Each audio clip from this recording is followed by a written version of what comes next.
आज हम समझेंगे ज़ूटोपिया का एपिसोड 2, वो भी हिंदी में। So welcome back to my YouTube channel guys. अगर आपने मेरे चैनल को सब्सक्राइब नहीं किया हो तो ज़रूर सब्सक्राइब करें। न्यूटोपिया का एपिसोड 2 वहीं से शुरू होता है जहां से हमने छोड़ा था, जिसमें एक प्लेन बहुत तेज़ी से जे यून की बिल्डिंग की ओर आ रहा है। वहाँ पे सभी लोग घबरा जाते हैं। इसी दौरान ड्यूटी पर जो तैनात कॉर्पोरल है, वो देखते हैं कि वो प्लेन हमारी बिल्डिंग की ओर बहुत तेज़ी से आ रहा है। वो दोनों इस बात पर बहस करते हैं कि इस प्लेन पर गोली चलाई जाए या फिर ऑर्डर का इंतज़ार किया जाए। बंदूक लिया हुआ सैनिक बोलता है कि ये हमारी सेफ्टी का पर्पज़ है, हम इस पे गोली चलाते हैं, लेकिन दूसरा इस बात पर नकार देता है। वो प्लेन अपना डायरेक्शन चेंज करता है और वो फिर सड़कों पर जाकर आग में बदल जाता है। हर कोई हैरान हो जाता है कि आखिर ये हो क्या रहा है। इनो और जेयुन फिर भी अपने मिशन को पूरा करने और गैसोलीन लाने का फैसला करते हैं। इस बीच रोड पर एक्सीडेंट के बाद योंगजू घबरा जाती है। उसे समझ में ही नहीं आता है ये क्या हो रहा है। वो चीखने चिल्लाने और बहुत रोने लग जाती है।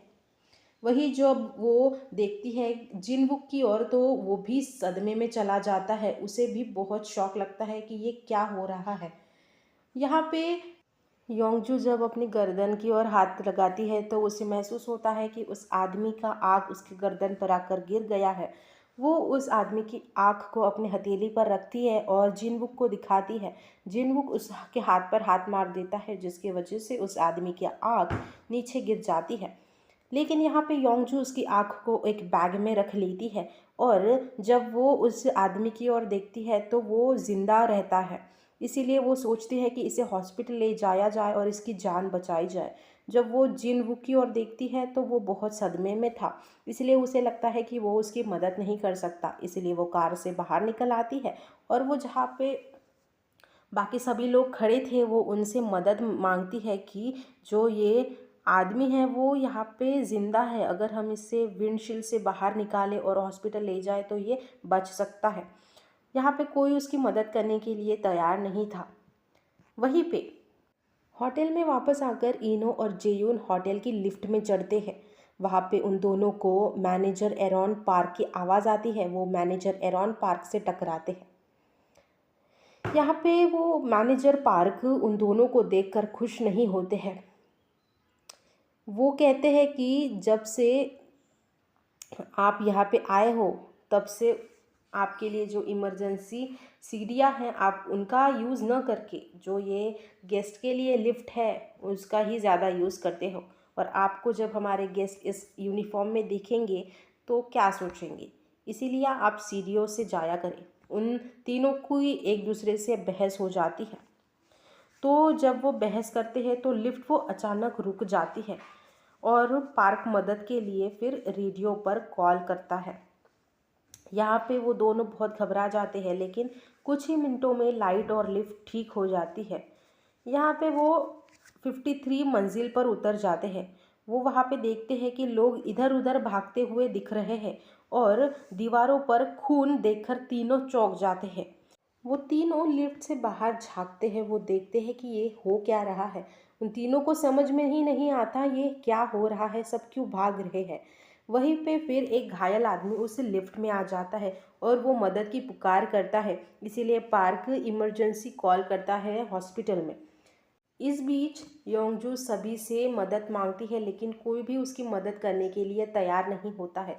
इसीलिए वो कैप पहने आदमी को बोलती है कि तुम यहाँ पे आओ और मेरी मदद करो। और वो कोई नहीं बल्कि एलेक्स निकलता है, जो एक पॉपुलर सीईओ है। एलेक्स जब सभी लोगों की नज़रों में आता है तो सभी बोलते हैं कि आप हेल्प करो हेल्प करो।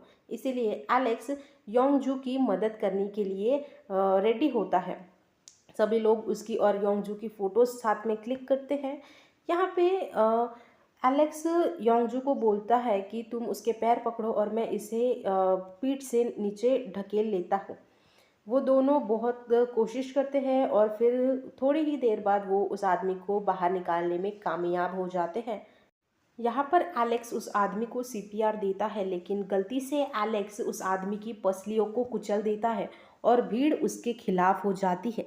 वे उस पर उस आदमी को मारने का भी आरोप लगाते हैं।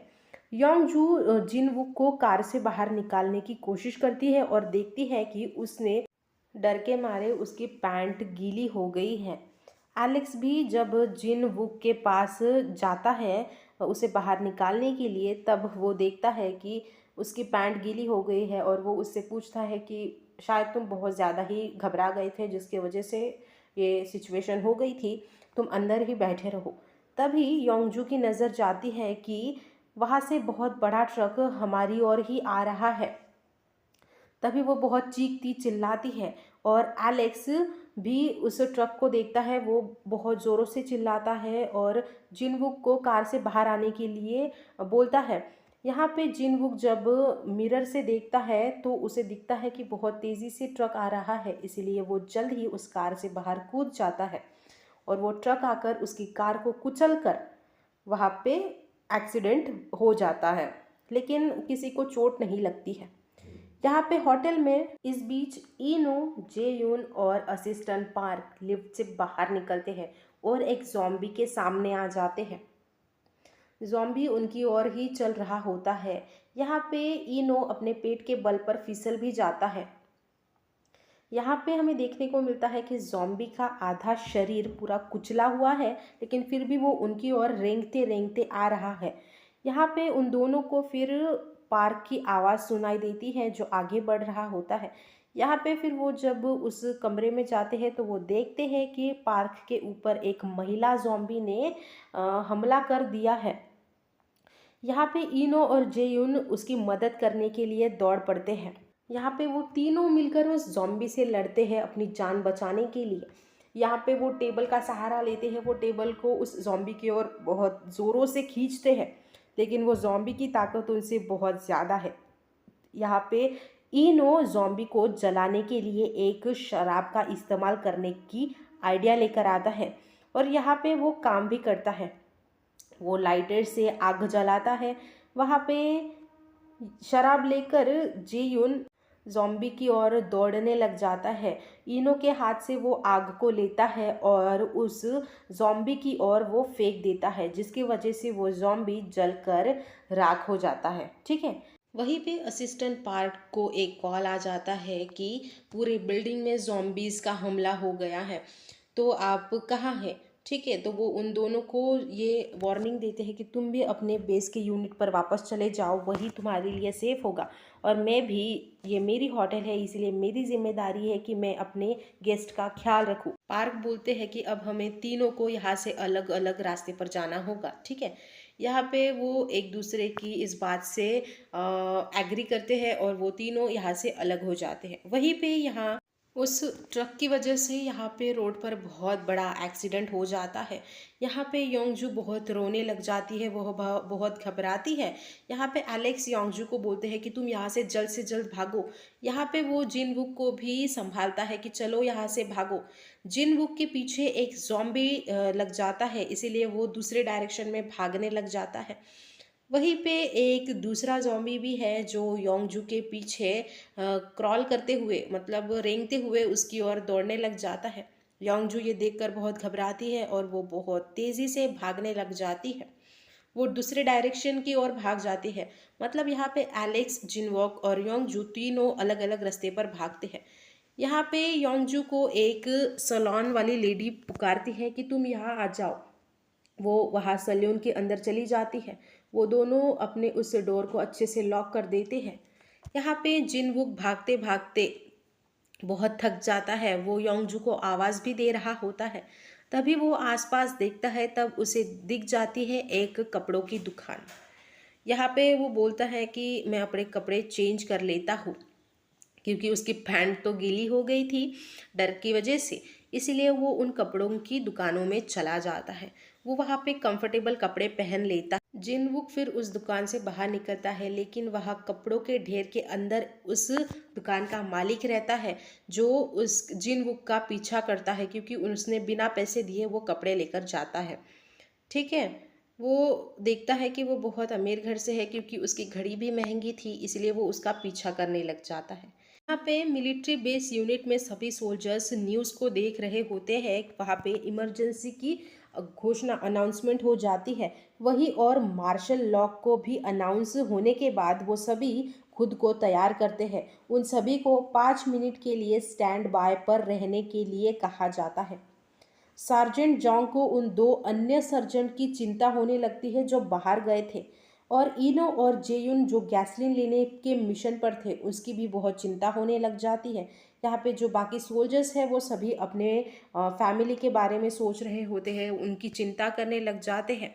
यहाँ पे उनके सीनियर आ जाते हैं और उनको तैयार होने के लिए देते हैं ऑर्डर।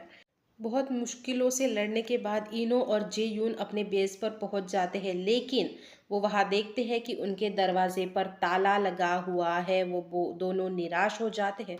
अभी उनके पास जाने के लिए बस एक ही रास्ता है, यानी कि साउथ की सीढ़ियों से नीचे उतरना। वो दोनों बहुत चिंता करते हैं क्योंकि वहाँ पे बहुत सारे जॉम्बिस होंगे, उन दोनों को फिर से उन जॉम्बिस के आमने सामने जाना होगा। फिर भी वो दोनों उन सीढ़ियों से नीचे उतरने का प्लान बनाते हैं। दोनों वापस चक्कर लगाते हुए और स्टाफ ओनली रूम में छिपे एक डरे हुए सू जी योंग से टकराते हैं। यहाँ पे सू जी योंग उन दोनों से बोलती है कि कुछ बोल कर दिखाओ, मुझे प्रूफ करो कि तुम दोनों जॉम्बी नहीं हो।